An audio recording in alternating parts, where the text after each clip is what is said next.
Real number है, कोई भी पॉजिटिव रियल नंबर को हम एक्सपोनेंशियल फॉर्म में लिख सकते हैं। This is the positive real number, positive real number को हम एक्सपोनेंशियल फॉर्म में लिख सकते हैं, ठीक है ना। तो इसको हम लॉग के टर्म में कैसे लिखेंगे ये देखना है, ठीक है। तो इसको हम लॉग कर दो, this implies that log n to the base b is equal to x, ठीक है। किसी भी पॉजिटिव रियल नंबर को हम एक्सपोनेंशियल फॉर्म में लिख सकते हैं, ठीक है, पॉजिटिव रियल नंबर को।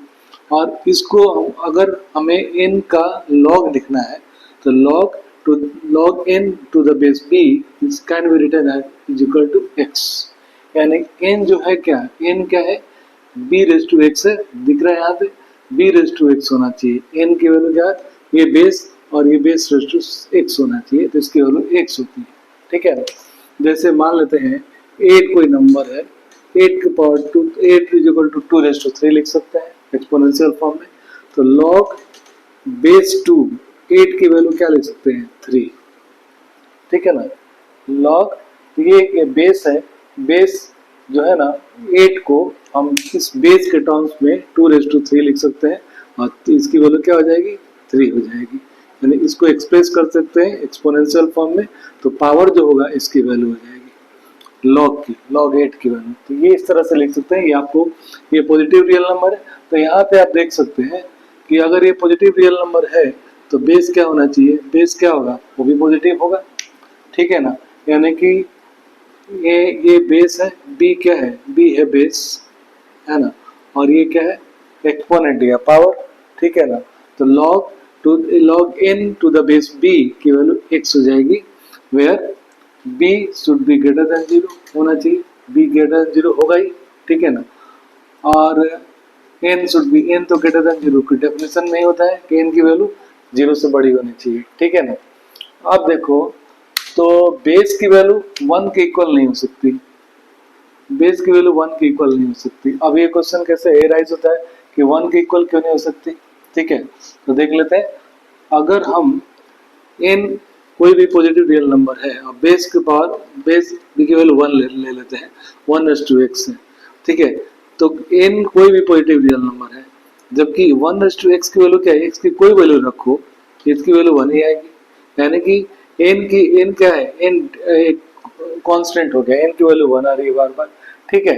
तो n तो कोई भी पॉजिटिव रियल नंबर है, जबकि n अगर हम b की वैल्यू 1 रख रहे हैं तो इसकी n की वैल्यू हमेशा 1 आ रही है, जो कि गलत हो जाएगा, ठीक है। केवल एक ही वैल्यू होगी n की वैल्यू, ऐसा अगर b की वैल्यू 1 रखते हैं तो इसीलिए n की वैल्यू 1 नहीं होगी। n क्या है, n पॉजिटिव रियल नंबर है, इसलिए b की वैल्यू 1 नहीं होगी, ठीक है। तो ये कंडीशन हो गया लॉग डिफाइन। इसको डिफाइन होने के लिए क्या होना चाहिए, this should be greater than 0, n greater than 0 and b is not equal to 1, ठीक है ना। तो हम क्लियर कट फंडा है।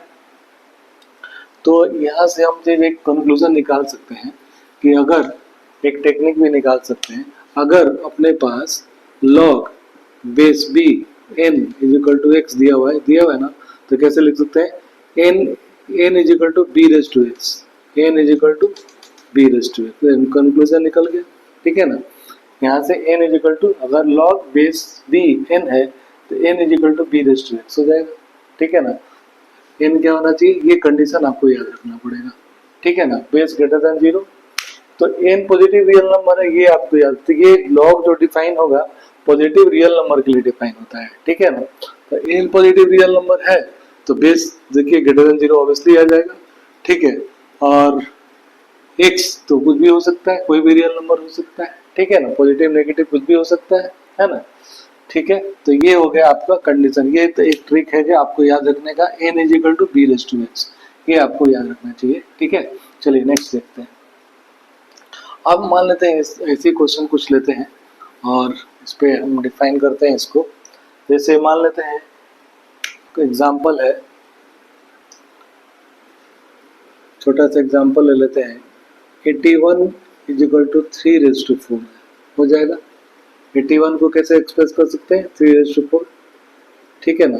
अब मुझे लॉग इस फॉर्म में लिखना है, तो कैसे लिखेंगे, लॉग के फॉर्म में। लॉग ये क्या है, बेस 3 क्या है, बेस है ना, कि बी क्या है, बेस है, 3 बेस है तो बेस 3 लेना है दोनों साइड। तो 3 log 81 to the base 3 is equal to कितना हो जाएगा, 4 की वैल्यू हो जाएगी। देखिए आप, ये पावर जो होगा इसकी वैल्यू वही वैल्यू हो जाएगी 4, ठीक है ना। देखो बेस क्या है, बेस 3 है तो इसकी वैल्यू क्या हो जाएगी, पावर जो आएगा that is the value, power जो एक्सपोनेंट आएगा that is the value of log 81 to the base 3, ठीक है ना। सिमिलरली और कुछ एग्जांपल देख सकते हैं। आपका मान लेते हैं 0.01 है, 0.01 is equal to 10 raise to क्या लिख सकते हैं, -2, ठीक है। अब मुझे क्या करना है, मुझे लॉग निकालना है इसका। तो लॉग बेस 10, बेस क्या है 10 है तो बेस 10 ले लिया, 0.01 ले लिया, ठीक है। और इसकी वैल्यू क्या हो जाएगी, -2, ठीक है। इसको फॉलो करना है। क्या है, देखो आप, बेस क्या है, ऑलवेज ग्रेटर देन 0, ठीक है, और नॉट इक्वल टू 1, तो देखा है, देख लिया। और ये है आपका 0.0 रियल नंबर है, इसकी वैल्यू -2, यानी ये पावर जो है ना, power is the log of this to the base 10, base 10 है यहाँ पे, ठीक है। Similarly 2 is equal to 128 raise to 1/7 है, ठीक है। तो इसको हमें लिखना है, तो log के फॉर्म में लिखना है हमें। log 2 बेस 128 आ जाएगी 1/7, ठीक है ना। इसको log 2 base 128 to the base 128 equal to 1/7 power. तो बच्चों ये क्वेश्चंस है, तो ये क्वेश्चन करते हैं, इसको एक्सपोनेंशियल फॉर्म में लिखना है, ठीक है। तो सिंपल सा टेक्निक बताया था मैंने, क्या ये 32 को क्या लिखते थे, 2⁵5 ऐसे लिखा हुआ था, ठीक है। फिर क्या यहाँ पे 4 को क्या लिख सकते हैं, √2⁴, √2 को 1/2 लिखते हैं, 2⁴ है, 2² हो जाएगा, ठीक है। और ये log 0.01 10⁻², ऐसे 10 ये पावर में चला जाएगा, 10 के पावर में, ये √2 के पावर 4 हो जाएगा, ठीक है, 2 के पावर 5 हो जाएगा, ठीक है। तो बच्चों ये क्वेश्चन है, हमें m की वैल्यू निकालनी है। तो सिंपल सा फंडा, 4:2 क्या हो जाएगा, 1.5, m इज इक्वल टू क्या होगा, 4:1/5, 1.5, और 1.5 को क्या लिख सकते हैं, 3:2, 3/2, ठीक है। इसको क्या लिख, 4:4 का पावर क्या है, 1/2 पावर 3 ऐसा लिख सकता है। 4 का रूट क्या होता है, 2, 2⁵3 यानी 8 वैल्यू हो जाएगी, ठीक है, ऐसे लिख सकते हैं। और यहाँ पे वैल्यू क्या लिख सकते हैं, 1728 को हम 2√3 ऐसा लिख सकते हैं, ठीक है। तो x की वैल्यू क्या होनी चाहिए, तो हमें इसको फैक्टर में कर देते हैं, कितना हो जाएगा 6, 1728 को क्या लिख सकते हैं, 2 आपका आ जाएगा 6 इंटू 3:3, ठीक है। और ये जाएगा कितना, 2x और 3x/2 ये हो जाएगा, यानी x की वैल्यू कितनी आ गई, 6 है ना, ये वैल्यू आ गई, ठीक है। कंपेयर करें, x की वैल्यू 6 होनी चाहिए।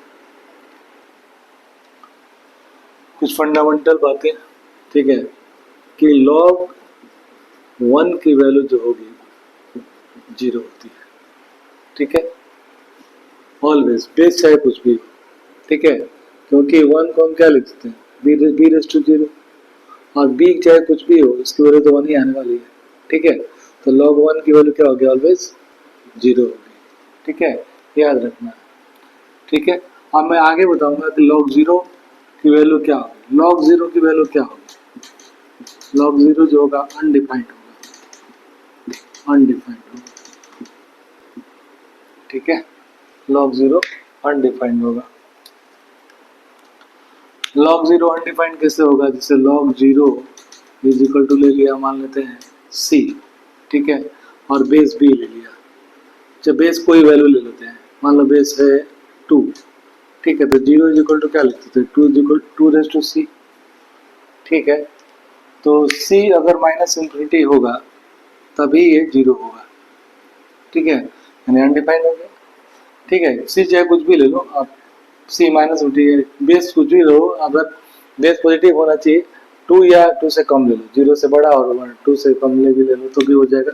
जैसे log मान लेते हैं 0 है, बेस 1/2 है, इज इक्वल टू c है, इसको क्या लिख सकते हैं, 0 is equal to 1/2 raise to c, ठीक है, यानी कि 1/2 रेज टू c। c यहाँ पे क्या होगा, प्लस इंफिनिटी, ठीक है। तो c प्लस यानी कि log की वैल्यू, अगर log 0 की वैल्यू प्लस इंफिनिटी और माइनस इंफिनिटी हो सकती है, दोनों हो सकती है। log अगर बेस अगर ग्रेटर देन 1 है, तो log की वैल्यू माइनस इंफिनिटी होगी, और बेस अगर 1 से छोटा है तो log की वैल्यू प्लस इंफिनिटी होगी, ठीक है, ये याद रखना है, ठीक है। log 0 अनडिफाइंड होगा, जैसा कि हम देख सकते हैं यहाँ पे log 0 अनडिफाइंड हो रहा है।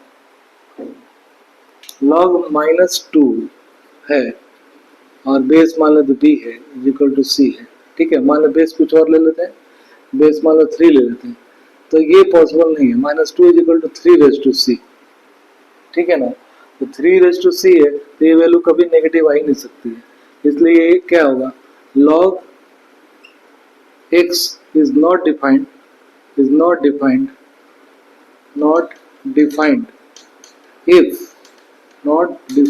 if x is less than 0, x less than 0 होगा तो log डिफाइन नहीं होगा, ठीक है ना, ये चीज याद रखना है, तो ये नेगेटिव नहीं हो सकता है, ठीक है, ये बात समझ में आई।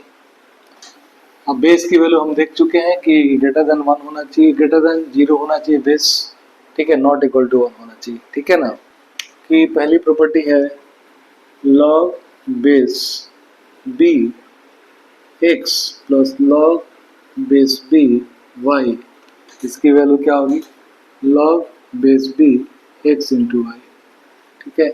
Second log base b x minus log base b y, log base b x upon y, ये वैल्यू होती है log की। थर्ड है log बेस b